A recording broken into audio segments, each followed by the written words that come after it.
takut, ya kan? Takut tidak lulus akhirnya, atau tidak lulus takut nilainya karena dia baik peringkat 1 terus di kelas 10 sampai di kelas 11 atau kelas 12. Nah, apa yang tidak bekerja di situ? Yang tidak bekerja di situ adalah emotional dan spiritual questionnya tidak bekerja.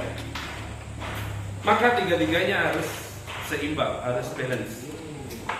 Intelijensi, emosional, spiritual. Intelijensi dengan apa? Intelijensi itu ya kaitannya dengan kecerdasanmu.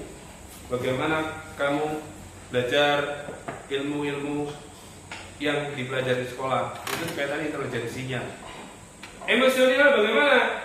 Apa yang emosionalnya? Kaitannya bagaimana kamu bersikap, bagaimana kamu mampu untuk mengendalikan emosimu, bagaimana kamu bisa bangkit dari keterpurukanmu.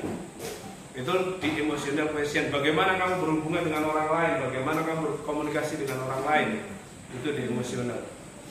Bagaimana dengan spiritual question? Spiritual question adalah bagaimana kamu berkeagamaan, spiritual, keyakinanmu tentang agama, gitu ya. Jadi tiga hal ini tidak boleh lepas, harus tetap jadi satu. Kirinya dari kiri.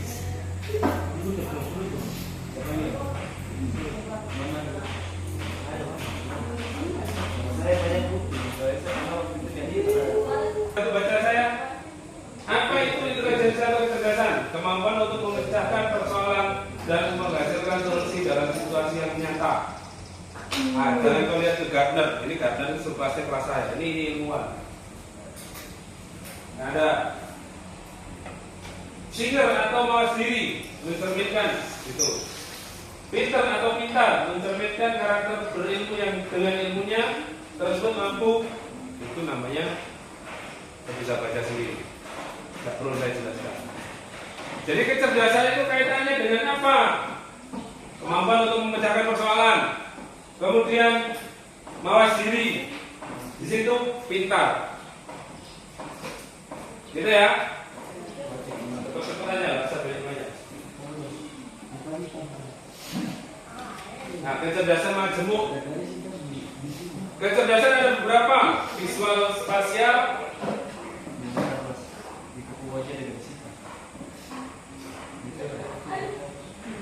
verbal linguistik, kemudian cerdas interpersonal, cerdas intrapersonal, cerdas kinestetik, naturalis, logis matematis, cerdas musikal.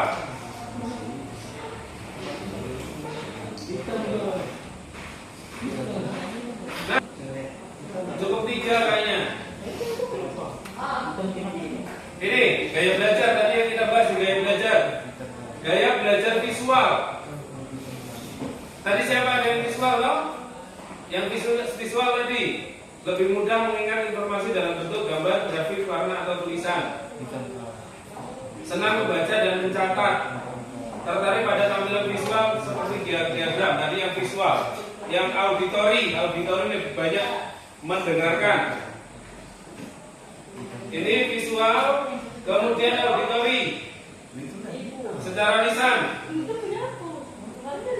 Jadi sederhananya gini, visual, auditory, kinestetik sederhananya. Kinestetik praktek, melakukan. Visual itu melihat, auditory mendengarkan. Jadi kalau di situ ada auditory visual, berarti melihat dan mendengarkan, mendengar dan melihat akan lebih cepat belajarnya. Oke, yang terakhir tadi untuk jurusan, bagaimana hasil tes jurusanmu?